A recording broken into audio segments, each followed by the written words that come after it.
If you want, turn to 1 Samuel 2. That's where we'll be in just a moment.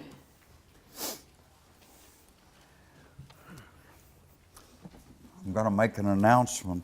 I will make it more than once to make sure that everybody gets to hear it, not with an view toward applying pressure, to make sure that everybody hears it. We have an opportunity with Josh and McKenzie going to Seattle to work in establishing a congregation, and Doug and Misty going to the School of Preaching to proclaim the gospel for the rest of their days. And both of those families have begun raising support without us, their home congregation, in any way backing them. That would make raising support extremely difficult. People want to know what your home congregation feels about you when you're doing that. Now, so the men's meeting gave me the okay, I guess, to be the focal point in that. And I would want, and I'm definitely not talking about cutting your contribution, altering your contribution. I'm talking about a step beyond that. And to hand me a piece of paper, I don't need signatures, whisper in my ear, I don't need anything but a number that you're going to, with all that in you is, try to stand up to. And I wanted to tell you there'd be two. They're not both starting at the same time. One will start in May, the other in August. But I wanted you to know of both of them so you didn't make a commitment of everything you got on the first one and nothing left for the second one. That doesn't mean that you have to split anything. I'm not telling you how to do what you do. I'm just telling the complete opportunity in one setting. And we're going to try to put us into what they're doing. Now let me tell you something. It's biblical. It's biblical. Don't have time right now. But if you think anything I've said is not biblical, you catch me later. We'll sit down and study. It's the work of the church to send missionaries to preach the gospel. It's the work of the church to train preachers. So we're not talking about anything that's superfluous. We're talking about core values that's within us. Let me tell you something I've learned now leaving Bible. It's helped me. When I want to do something that I think is good and encouraging to other people, I deliberately take from me something that I like. Why? Well, I think we're asking them to sacrifice. It'd be okay if we did too, number one. But number two, every time I want that thing that I gave up, or that it crosses my mind, it reminds me to pray for them. You see, we're having a discussion here on deepening our spirituality. And we're not talking about how much. Josh quoted 2 Corinthians 8:5 in Bible class, speaking of them that first gave themselves. But in verse 12 says, For if there first be a willing mind,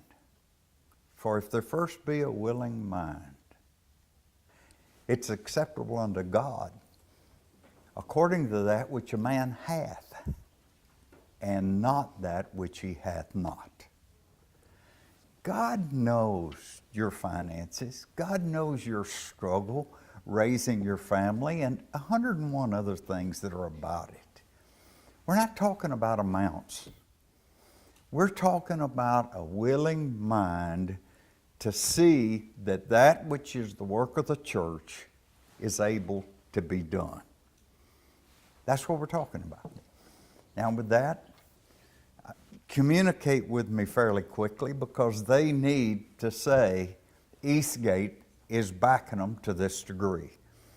I'm hoping March 15 I've gotten from everyone, but if not, April 1 I've gotten from everyone, and then we can tell them we're not talking taking up money yet, and it's not going to be you just put it in the plate with an earmark of some sort to where it's known after that. Let me tell you one other thing that I think is important. You get on the mission field, or you get away from home 360 miles, and somebody doesn't take seriously what they said they were going to do. It's crucial. You don't even know anybody where you are now. There's no opportunity to raise money now. You're already away from the people that you know. Well, what does that mean? That means I've got to, with a great deal of commitment, I've got to, if I name something, name that which I'm committed to seeing is done. Don't allow people to move 360 miles, or I have no idea how far Seattle is, and then say, well, we had a shortfall, or we've had to change our mind about this. Now, I'm going to be the focal point, and I will talk to some of the rest of us that I know of and say, can you do a little bit more this month? Can we meet? Because we're going to meet whatever it is that we tell them we're going to do. But it'd be much better if we met it as a family.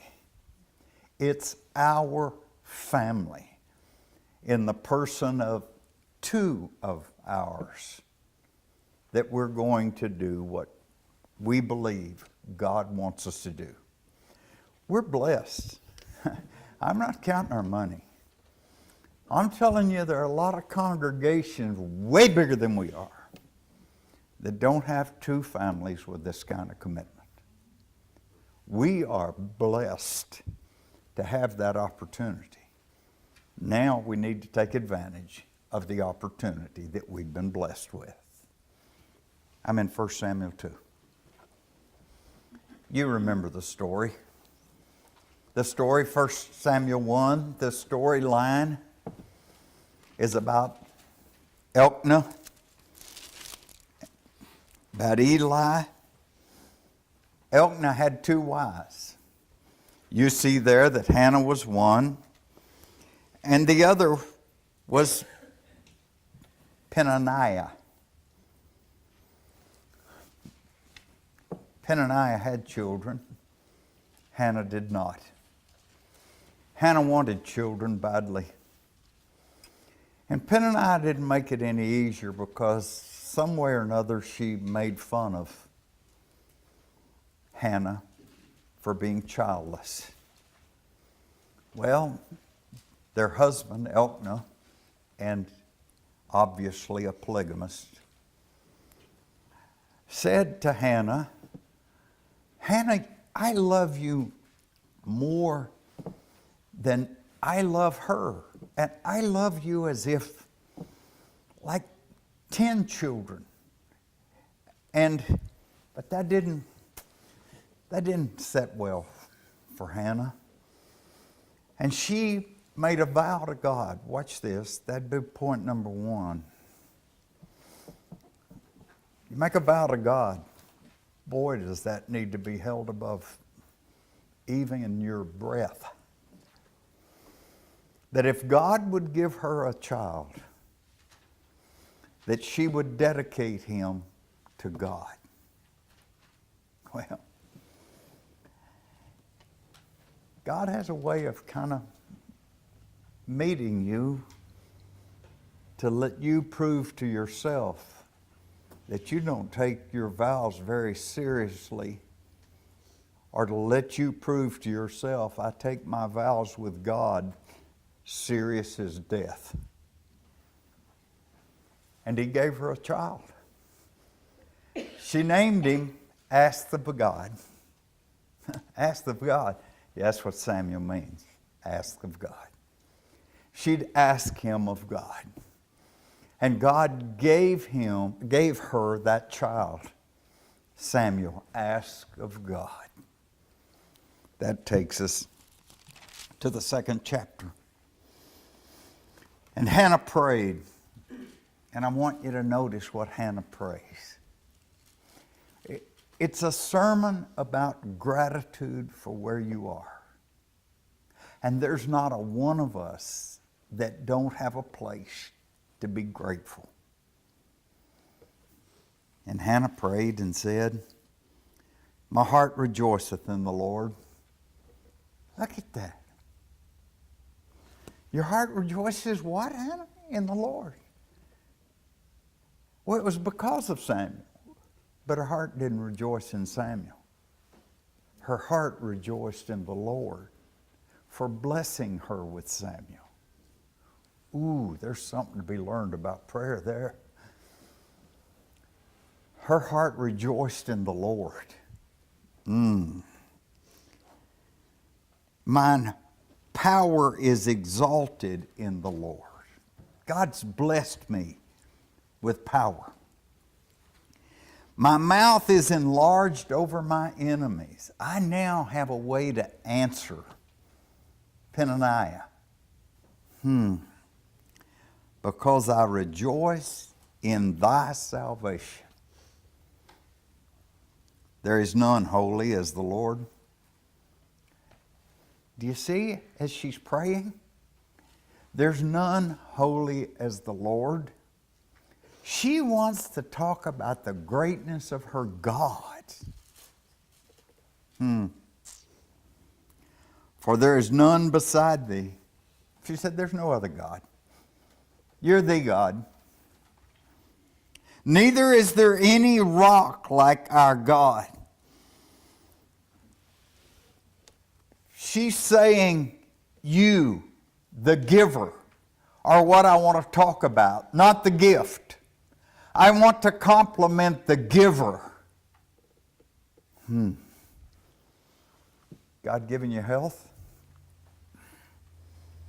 God giving you a degree of self-esteem? God giving you, just keep going with it. But keep going with talking about the giver, not the gift. She goes on. Talk no more so exceedingly proudly, is what she's saying to the other wife, Hannah. Talk no more exceedingly proudly. Let not arrogance come out of your mouth. For the Lord is a God of knowledge. God knows what's best for all of us. And by Him, actions are weighed. Boy, I like that. All actions are weighed by Him. She's speaking of the justice of God and the wisdom of God. The bows of the mighty men are broken. She starts here, I've tried to outline always, but she said, look at what God's done. The bows of the mighty men, that could hurt you with their bows, are broken.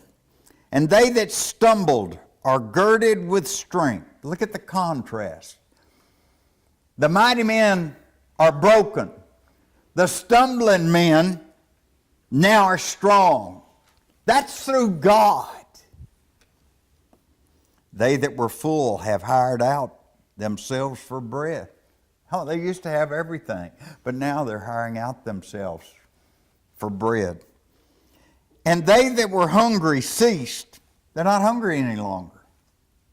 So that the barren hath borne 7. Yeah, she really had but one. but she thought of him because she'd wanted him and prayed for him. He was 7, which was a God number. He is 7. And she that hath many children is waxed feeble. She's going to have children no more. The Lord killeth and maketh alive. Wow. Think that one through. We ready for that? That's the truth. This is my Father's world.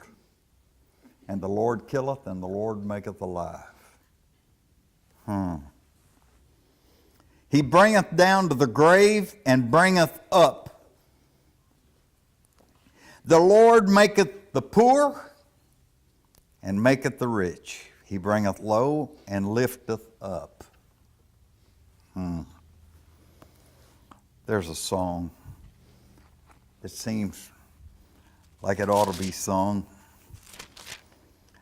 It's out of or meaning the same as James 4:10. Humble yourselves in the sight of the Lord, and He will lift you up. Humble yourselves in the sight of the Lord, and He will lift you up. Goes on. The Lord maketh the poor and maketh the rich. He bringeth the low and He lifteth up. He raiseth up the poor out of the dust and lifteth up the beggar from the dunghill, to set them among princes and to make them inherit the throne of glory. For the pillars of the earth are the Lord's, and He hath set the world upon them. He will keep the feet of the saints. Look what He will do. But He's speaking here, she is speaking here in our prayer of the sovereignty of God. I looked up the word sovereignty. Sovereign means to totally rule. And she knows that her God totally rules. He will keep the feet of the saints, and the wicked shall be silent in darkness, for by strength shall no man prevail. The adversaries of the Lord shall be broken to pieces. Out of heaven shall He thunder upon them. The Lord shall judge the ends of the earth. Boy, it screams. Where are you relative to God? That's what it screams. There's nothing else that really matters. Is where am I in relationship to God? And He shall give strength unto His king, and exalt the horn of His anointed. That's her prayer. I love that prayer. But then the Bible starts a discussion of character. Watch the character that's discussed here. Now the son, and Elkanah. Now, that's Hannah and Peninnah's husband.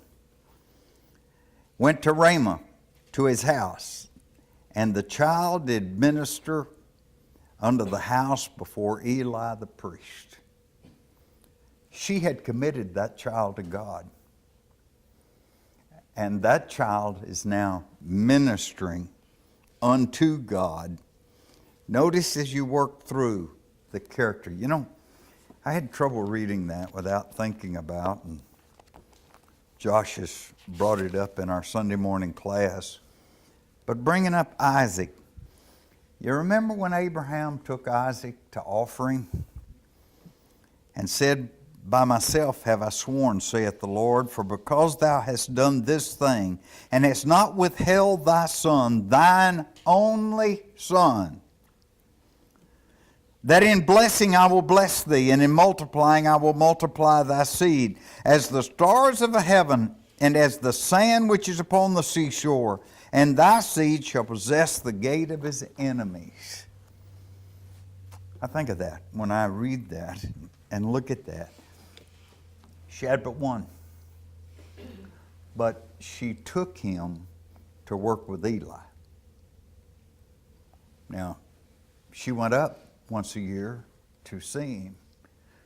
But wanting that child that bad and that long, what kind of a commitment was it to give him to Eli to serve? The child had ministered unto the Lord, before Eli the priest. Now the sons of Eli, Samuel not being one of them, were sons of Baal. They knew not the Lord. I underlined that. Eli's sons, the priests, they knew not the Lord. And the priest's custom, now you got to kind of dig in here to get this. Priest's custom, I underline that because that'll help you. With the people was that when any man offered sacrifice, the priest's servants came while the flesh was in seething, with a flesh hook of 3 teeth in his hands. Looks a lot like a garden tool to me. And he struck it into the pan or kettle or cauldron or pot. All that the flesh hook brought up, the priest took for himself. You see, he was a Levite. And that was agreed that that's what he got. So they did in Shiloh unto all the Israelites that came thither.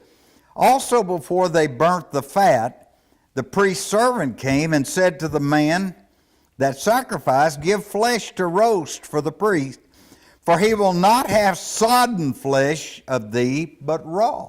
Now this was not what was promised.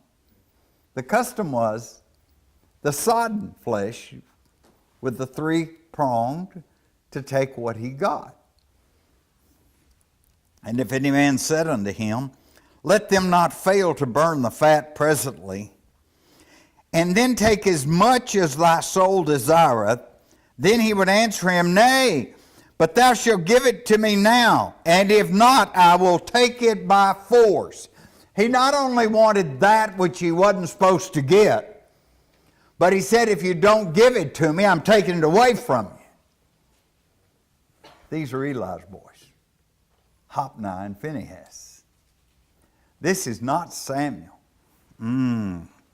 Wherefore the sin of the young men was very great before the Lord. For men abhorred the offering of the Lord. That word means profane. And that gets real interesting there. Because you know what profanity is? And I'm going to suggest that unless you've looked this up, you don't know. Profanity, we've made into cussing. It's got to be some sort of cussing. That's profanity. Bible profanity, watch it, is making that which is holy common, or making that which is common holy. Oh, now it's important that I understand what God calls holy and what God calls common, because it's profanity, and I haven't said a dirty word yet. If I take what's holy and make it common. We studied a couple of weeks ago the use of the instrument and the way to use the instrument. And I've heard a lot of people, most of them members of the Lord's church, tell me that the instrument's not a blood issue. It's not critical to your salvation. What does God say? God says profanity is taking what's holy and making it common, or taking what's common and making it holy. That's profanity. Well, I guess I need to know what God's got to say on about every subject. Good guess. I guess I need to know what God's got to say on about every subject. And therefore, I'm going to apply myself to the task, because what God's saying here, that they profaned the offering of the Lord. Profanity's the accusation. Well, what'd they do? They wanted it before it had been seething. Well, but God said, I want it seething when you get it. But Samuel, now you've gotten a sneaking suspicion as to the character of Eli's boys. But now watch Samuel. But Samuel ministered before the Lord, being a child, girded with a linen ephod. Moreover, his mother made him a little coat and brought it to him from year to year. She'd given up her boy. She'd given up her boy. You know why she'd given up her boy? Boy, this is crucial to us. Because she knew God gave her that boy. And that was not her boy. That was God's boy. And He'd loaned him to her for her to train him the best she could train him. Reminds me further. You know, we've said enough that more than one of us fairly commonly say it. The purpose of life is to go to heaven and take as many with you as you possibly can. But the purpose of marriage is to encourage your spouse to go to heaven. The purpose of parenting is to encourage your children to go to heaven. The purpose, and just fill in the blanks as you want to go. What he's saying is that which is most crucial to life is, where am I going to spend eternity? Moreover, his mother made him a little coat and brought it to him from year to year, when she came up with her husband to offer the yearly sacrifice. What a strain it must have been to give up that boy that she'd prayed for so long and wanted so badly. And then what a pride must have been in her when she saw how well that boy served what God wanted. And Eli blessed Elkanah. Now, Eli's the one with the bad boys, Hophni and Phinehas. And Elkanah is the one with the good boy. And Eli blessed Elkanah and his wife and said, the Lord give thee seed of this woman for the loan which is lent to the Lord.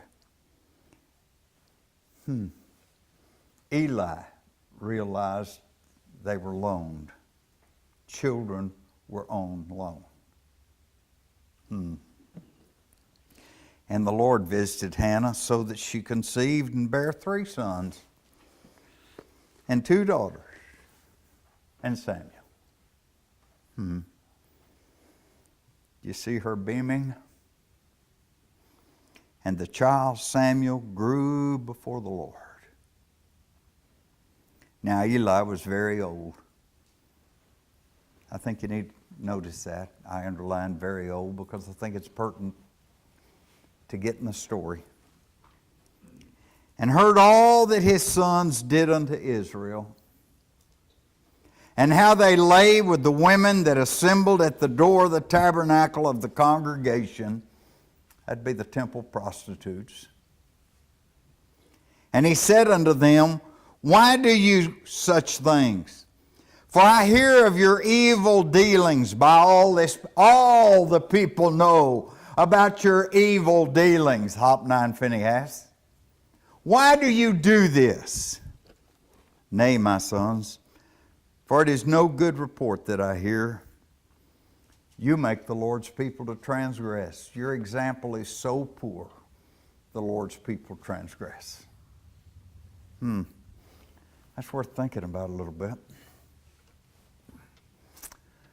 Is my example good enough that I want to say, if you don't know how to get to heaven, get in behind me and follow? That's the example we should be willing to say. If you don't know how to get to heaven, get in behind me and follow. I know how, and I've got every plan of doing that. Because if that's not the way we're living, then wonder if we are making the Lord's people to transgress by our example. Not our lip, but our life. Because that's what's happened right here. If one man sin against another, the judge shall judge him. But if a man sin against the Lord, who shall entreat for him? Notwithstanding, they hearkened not unto the voice of their father, because the Lord would slay them. They were obstinate. Think it over. Do you really have anyone identify you as obstinate? And they were obstinate to whom? To their father. Well, reread the Ten Commandments, and one of them is there about your relationship with your father and your mother. Those weren't two very good boys, were they? And the child Samuel grew on and was in favor both with the Lord and also with men. I like that. You know, that expression is almost identical to Luke 2:52, speaking of Jesus. And there came a man of God unto Eli. Now, Eli's got the two bad boys. And said unto him, Thus saith the Lord, Did I not plainly appear? Did I not reveal myself unto the house of thy father when they were in Egypt in Pharaoh's house? Did I not tell you what needed to be done? And did I choose him out of all the tribes of Israel to be my priest? To offer upon mine altar, to burn incense, to wear an ephod before me? And did I give unto the house of thy father all the offerings made by fire of the children of Israel? Have I not made this plain? Wherefore kick ye at my sacrifice and at mine offering. Why are you kicking against what I've asked you to do? Which I've commanded in my habitation. And honorest thy sons above me. Watch it. Watch it.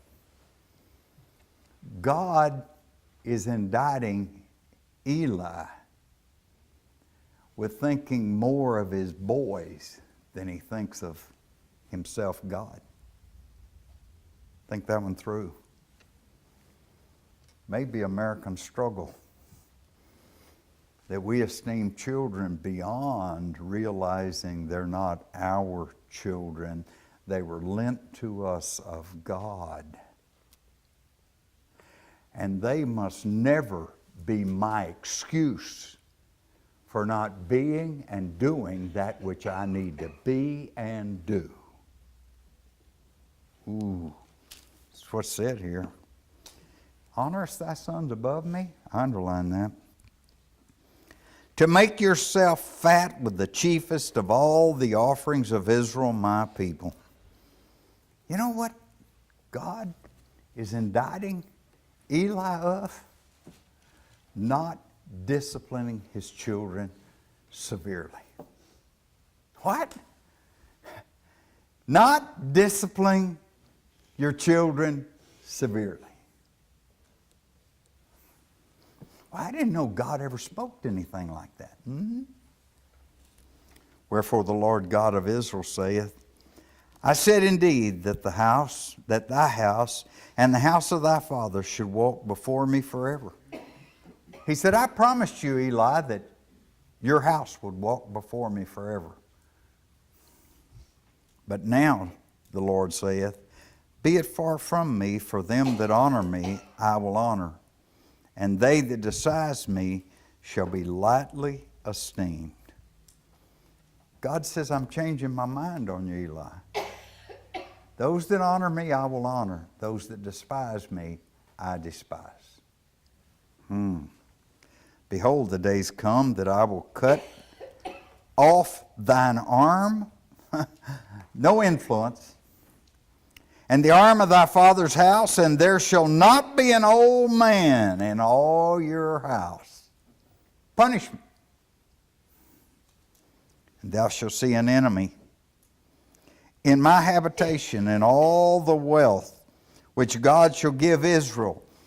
And there shall not be an old man in thine house forever. All of your generation will die young. And why? Because he hadn't disciplined his children. They're all going to die young. And the man of thine, whom I shall not cut off from mine altar, shall be to consume thine eyes and to grieve thine heart. You know what he's saying here? He's saying it's really hard to lose a child. But he said it ought to be harder if we have a child that just will not respect God. That ought to set on us. And all the increase of thine house shall die in the flower of their age. I underlined the end of 33. And this shall be a sign unto thee. Double underlined sign. This shall be a sign unto thee, that shall come upon thy two sons, on Hophni and Phinehas. In one day shall they die, both of them. And when they die the same day, you will remember, Eli, what I told you. I want you to think about it. And I will raise me up a faithful priest. Oh, I like that. Not a profaning priest, but a faithful priest, that shall do according to that which is in mine heart and in my mind. Boy, I like that. I underline that. A faithful priest is explained to be someone that does what's in the heart and mind of God. And God said, I can raise me up a faithful priest that will do what's in my mind and in my heart. And I will build him a sure house.